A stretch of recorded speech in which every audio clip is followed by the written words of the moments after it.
Hoje, o ministro da Fazenda, Fernando Haddad, chamou de desleal essa concorrência de sites estrangeiros com o comércio nacional. O Rudá Moreira tem os detalhes para a gente. Boa noite, Rudá.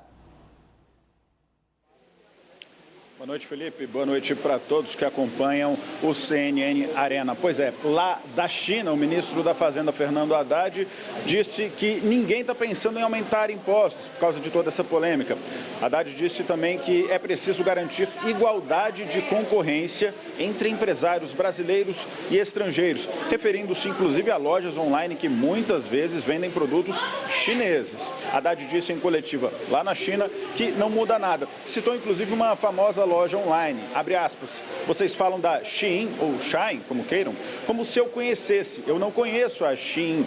O que eu sei é o seguinte, o único portal que eu conheço é o da Amazon, porque eu compro todo dia um livro, pelo menos, fecha aspas. Segundo a Haddad, a concorrência não pode ser desleal, beneficiando um em detrimento do outro, e ele disse que isso não é bom para a nossa economia.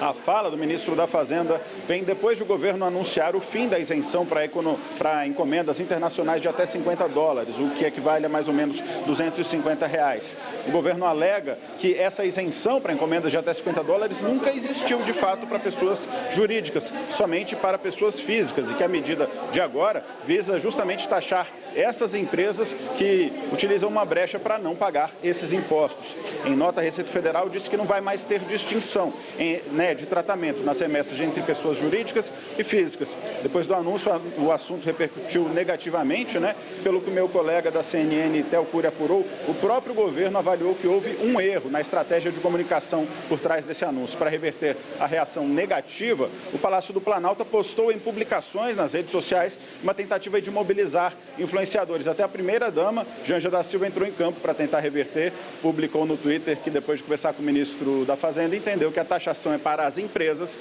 e não para o consumidor. Felipe. Muito obrigado, Rudá, pelo detalhamento. A gente começa o debate. Joel, começo por você. Hoje, a gente viu que o tweet da primeira-dama, Janja, rendeu muita repercussão e isso está correndo solto nas redes sociais. Até agora, Fernando Haddad veio a público para comentar. Houve falha de comunicação do governo. Dá para defender a posição do governo a respeito disso? São vários pontos aí. Tivemos o tweet da Janja. Eu não me oponho de forma alguma, tá? Só para deixar claro, a Janja entrar no debate público, a primeira-dama, ou seja quem for, ela também faz parte, também debate, acho perfeito. Mas criou-se ali uma ideia de que não, a gente vai cobrar a conta da empresa, e não do consumidor, como se isso fosse fazer grande diferença. Na prática não faz grande diferença. Você pode cobrar da empresa, a empresa vai repassar uma boa parte desse imposto, certamente para o consumidor, seja quando a empresa é nacional, seja internacional. Isso é o que sempre acontece e o que sempre vai acontecer, tá? O que parece que aconteceu aí também foi uma certa... Eu não sei se o governo mudou de posição ou se desde o início comunicou de uma maneira que não foi tão clara. Porque, de fato, supostamente, nunca houve essa isenção para a empresa vender até $50. O que havia era isenção, se eu entendi corretamente, para um presente de uma pessoa a outra no valor de até $50. Cruza a fronteira, você manda ali, estou mandando um presente para um amigo meu que mora no Brasil, eu moro fora. Esse presente até $50 era isento. Só que muitas compras abaixo de $50, que não eram um presente, não era um envio de pessoa física para outra, era uma compra numa empresa, era mandada como se fosse de pessoa física para outra e entrava nessa isenção. E o que o governo está dizendo então agora acabou isso. Tanto que não poderia acontecer no passado, também antes de hoje, já poderia acontecer de às vezes uma compra sua ficou retida ali e vai ter que pagar o imposto. Então que era meio quase roleta russa, assim, onde agora estão institucionalizando. Provavelmente vão fiscalizar muito melhor a empresa, vão facilitar para a empresa pagar essa taxa também e vão cobrar. Agora, isso vai ter o mesmo efeito que teria uma imposição de um imposto novo, uma taxa nova para as vendas até $50 do exterior. E eu considero isso de todo errado? Olha, de fato você tinha uma situação que na prática vigorava uma isenção, toda isenção gera ineficiências econômicas, isso é verdade. Então, como é que faz mais sentido o consumidor comprar de um lugar 10 vezes mais longe do que comprar daqui do Brasil, só porque o imposto sobre os dois é diferente? Então, gerava uma ineficiência, gerava, sem sombra de dúvida, uma concorrência desleal entre as empresas do Brasil e as do exterior. Agora, para o consumidor, não dá para fugir desse ponto também. Vai ficar mais caro. Nenhum consumidor gosta de pagar mais caro. Eu certamente não gosto. Entendo que esse fim dessa isenção corrige certas distorções, vai encarecer um pouco sim para o consumidor e acho que a gente deveria focar no que esse sim deveria ser o ponto central aqui. Não a existência de uma faixa de isenção que nunca fez muito sentido econômico, e sim a discussão sobre as tarifas de importação que o Brasil cobra. Essas sim, altíssimas. Essas sim que não garantem uma competição em pé de igualdade, não, protecionistas. Protecionistas lesando o consumidor brasileiro.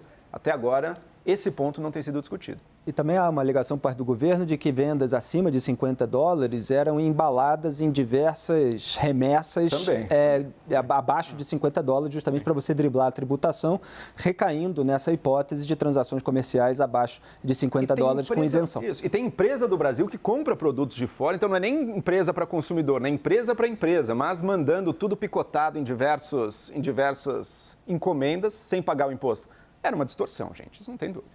Larissa, como você avalia? Bem-vinda mais uma vez ao Arena, sempre prazer recebê-la. Boa noite a todos que estão aqui, quem está acompanhando a gente. Bom, primeira coisa que eu acho que é importante a gente pontuar a respeito desse caso é que o que o governo está tentando fazer é coibir, barrar aí um processo óbvio e evidente de sonegação fiscal, né? É disso que a gente está falando, porque nunca houve a pretensão de permitir do governo federal de permitir que todos os produtos até $50 entrem no Brasil sem pagar nenhum tipo de imposto e, claro, isso acaba criando uma concorrência desleal para as empresas que estão tentando comercializar produtos semelhantes aqui no Brasil. Mas, dito isso, a lambança de comunicação do governo federal é uma coisa, assim, impressionante.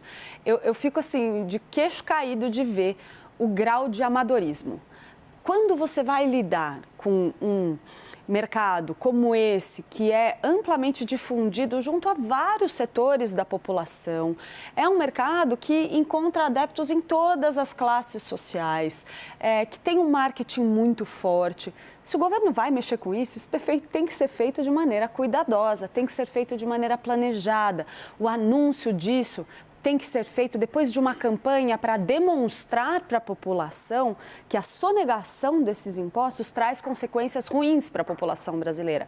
Cria menos empregos aqui no Brasil, transfere esses empregos para outros lugares, prejudica quem está querendo fazer negócio aqui dentro do Brasil da forma correta. Explica-se isso primeiro, depois se anuncia uma mudança nas regras de cobrança. Mas na prática aqui nem houve mudança de fato na regra essencial. O que houve vamos adaptar esse mecanismo para que ele não seja sonegado, né?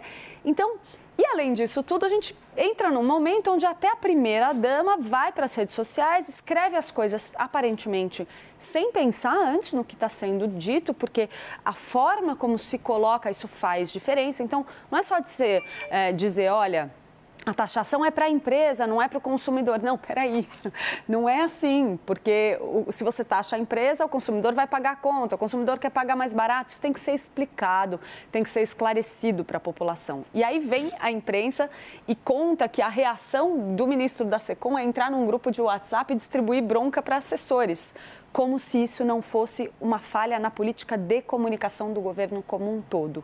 Então, eu acho que é um conjunto de falhas que tem nesse episódio um exemplo muito evidente, mas a comunicação do governo Lula está falha em muitos aspectos. Agora, será, Janaína, que antes do problema de comunicação não tem uma questão ideológica? Porque a síntese que o Lula fazia na campanha eleitoral é vamos botar o pobre no orçamento, o rico no imposto de renda. Alguns personagens envolvidos nessa história, talvez a Janja, eles não têm uma impressão, dada a ideologia à esquerda, que tem esse vínculo histórico aí com uma taxação, de que a partir do momento que você cobra mais impostos, você está ajudando a população de baixa renda.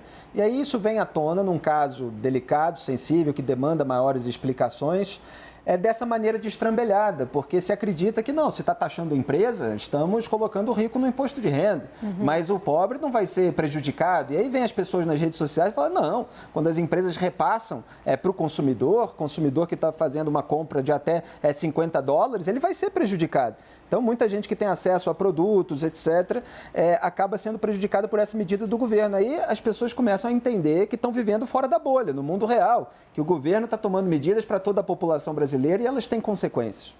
Eu acho que um ponto interessante, que talvez o presidente Lula ainda esteja com a mentalidade dos governos dele próprio anteriores, ele governou numa sociedade que participava menos né? A sociedade hoje ela é muito mais participativa em todas as classes sociais, em todos os grupos representativos. Então, ele governou num período em que as pessoas ouviam, baixavam a cabeça muitas vezes. Hoje, com a força das redes sociais, tudo é muito mais debatido, tudo é intensamente comentado, né? Nem sempre com propriedade. Então, efetivamente, eles vão precisar, vamos dizer assim, eles falam muito em voltar, né? Eles vão precisar... na verdade, chegar no momento vivido.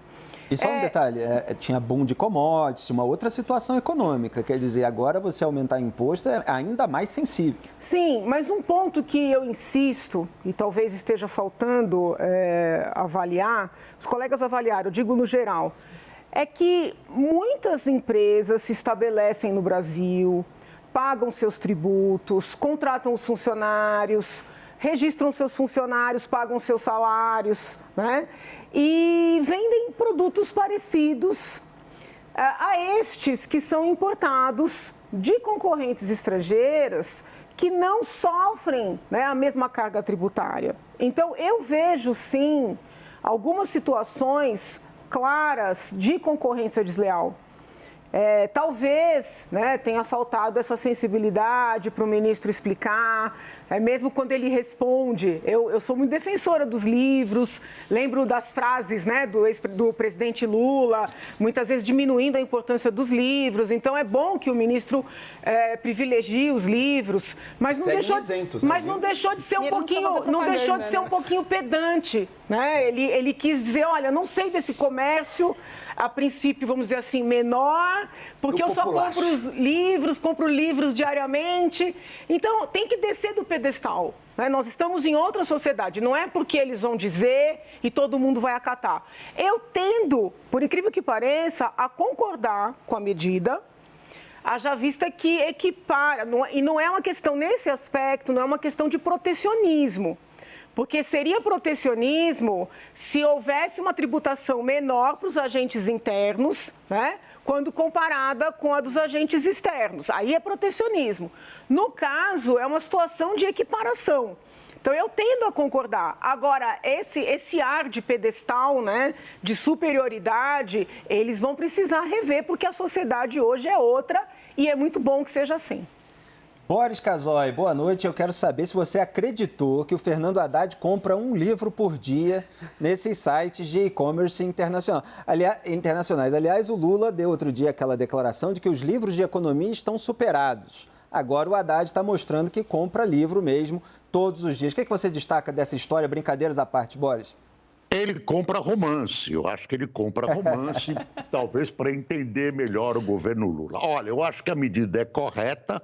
Eu acho que a gente tem que perguntar por que não aconteceu antes. Eu lembro que esses impostos são usados, por exemplo, na Ponte da Amizade, em Foz do Iguaçu, quando tem algum problema entre Paraguai e Brasil, a Receita Federal dá uma brecada naquela romaria que tem entre Foz do Iguaçu, lá entre o Paraná e o Paraguai.